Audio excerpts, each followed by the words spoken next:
मला झालेली आहे प्रचंड सर्दी आणि सर्दी काही केल्या जात नाही आहे.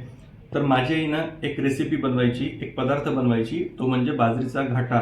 त्याला तुम्ही बाजरीचं सूप देखील म्हणू शकता. अतिशय साधी, सिंपल पण तेवढीच चविष्ट अशी रेसिपी आहे. तर आई मला बऱ्याच वेळा असा हा बनवून द्यायची आणि मी तोच आठवणीतला घाटा बनवण्याचा मी आज प्रयत्न केलेला आहे आणि नक्कीच सेम तसाच झालेला आहे. तर नक्कीच तुम्ही देखील हा ट्राय करू शकता. सर्दीसाठी खूप छान असतो.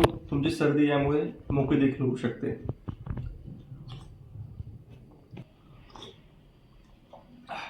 खरंच खूप डिलिशियस झालेलं आहे. तर आपण ही कशी बनवायची बघूया.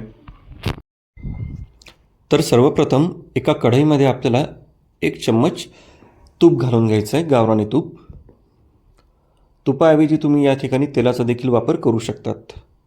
हे गरम झाल्यानंतर आपल्याला यामध्ये घालायची आहे जिरं. या सूपमध्ये मेन फ्लेवर हा जिऱ्याचाच असतो. सो जिरं छान असं तडतडू द्यायचं आहे आणि जिरं फ्राय झाल्यानंतर यामध्ये आपण घालणार आहोत 1 ते 2 टेबलस्पून बाजरीचं पीठ.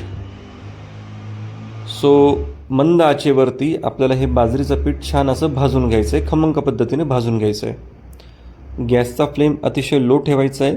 हे पीठ जळता कामा नाही भाजताना, त्यामुळे आपल्याला कंटिन्यू याला हलवत देखील राहायचं आहे. एका ठराविक वेळेनंतर याला छान असा खमंग घमघमाट सुटतो.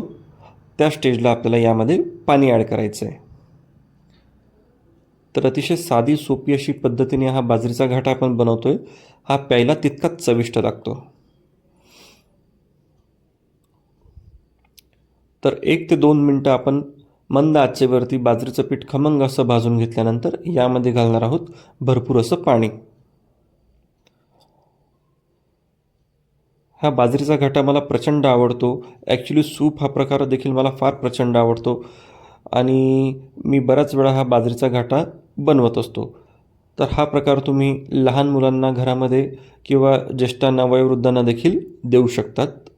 खूप हेल्दी आणि पौष्टिक असा पदार्थ आहे आणि सूपसारख्या प्यायचं असल्यामुळे पचायला देखील सोपा आणि हलका आहे.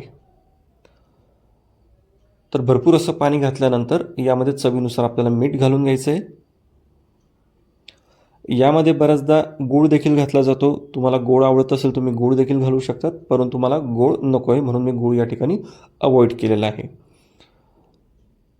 तर एक छान अशी उकळी येईपर्यंत आपल्याला हे मिश्रण उकळून घ्यायचं आहे. तर या घाट्याची कन्सिस्टन्सी आपल्याला एकदम अशी थिक ठेवायची नाही आहे किंवा सूपमध्ये कॉर्नफ्लॉवर ॲड केल्यावरती जसा घट्टपणा येतो तसं देखील आपल्याला करायचं नाही आहे. अतिशय थिन आणि अशी पाण्यासारखी रनी कन्सिस्टन्सी आपल्याला ठेवायची आहे.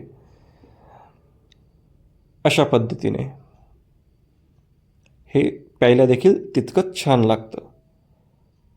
तुम्हाला घट्ट आवडत असेल तुम्ही घट्ट ठेवू शकतात, परंतु जनरली हा अशाच पद्धतीने पिला जातो.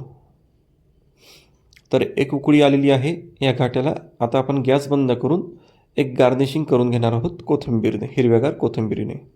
हे कम्प्लिटली ऑप्शन आहे. तुम्हाला अवॉइड करायचं असेल तुम्ही अवॉइड देखील करू शकतात.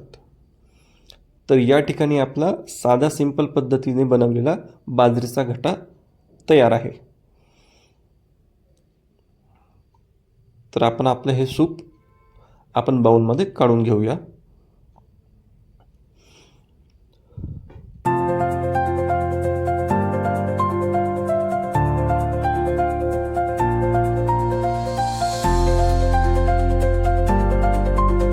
दिसायला खूप छान आणि टेम्पटिंग असं हे सूप दिसतंय. तर मित्रांनो, नक्कीच तुम्ही ही रेसिपी ट्राय करा. घरात लहान मुलं असतील त्यांना देखील प्यायला द्या. अतिशय पौष्टिक आणि हेल्दी अशी ही रेसिपी आहे. तर आपल्या चॅनलला सबस्क्राईब करा आणि व्हिडिओ आवडला असेल तर शेअर नक्की